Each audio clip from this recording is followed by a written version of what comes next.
2 Chronicles chapter 26. Now all the people of Judah took Uzziah, who was 16 years old, and made him king instead of his father Amaziah. He built Elath and restored it to Judah after the king rested with his fathers. Uzziah was 16 years old when he became king, and he reigned 52 years in Jerusalem. His mother's name was Jecholiah of Jerusalem. And he did what was right in the sight of the Lord, according to all that his father Amaziah had done. He sought God in the days of Zechariah, who had understanding in the visions of God. And as long as he sought the Lord, God made him prosper. Now he went out and made war against the Philistines, and broke down the wall of Gath, the wall of Jabneh, and the wall of Ashdod. And he built cities around Ashdod and among the Philistines. God helped him against the Philistines, against the Arabians who lived in Gurbaal, and against the Meunites. Also the Ammonites brought tribute to Uzziah. His fame spread as far as the entrance of Egypt, for he became exceedingly strong.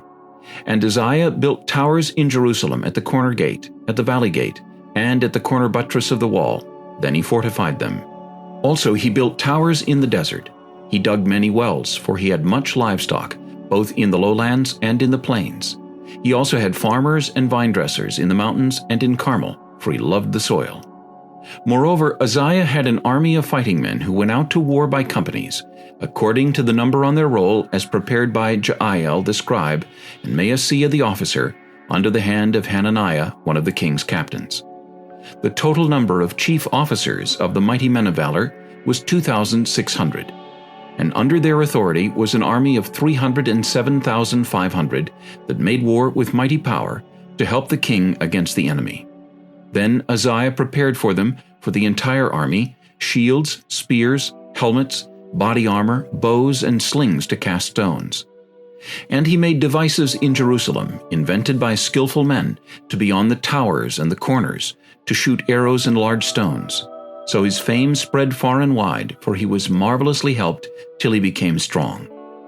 But when he was strong, his heart was lifted up to his destruction, for he transgressed against the Lord his God by entering the temple of the Lord to burn incense on the altar of incense. So Azariah the priest went in after him, and with him were 80 priests of the Lord, valiant men. And they withstood King Uzziah and said to him, "It is not for you, Uzziah, to burn incense to the Lord, but for the priests, the sons of Aaron, who are consecrated to burn incense. Get out of the sanctuary, for you have trespassed.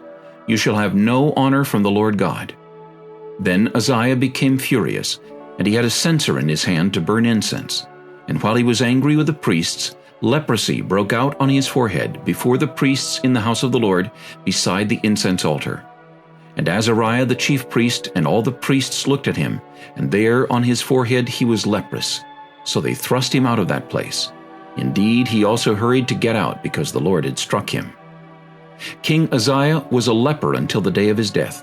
He dwelt in an isolated house, because he was a leper, for he was cut off from the house of the Lord. Then Jotham, his son, was over the king's house, judging the people of the land. Now the rest of the acts of Uzziah, from first to last, the prophet Isaiah the son of Amoz wrote. So Uzziah rested with his fathers, and they buried him with his fathers in the field of burial which belonged to the kings, for they said, "He is a leper." Then Jotham his son reigned in his place.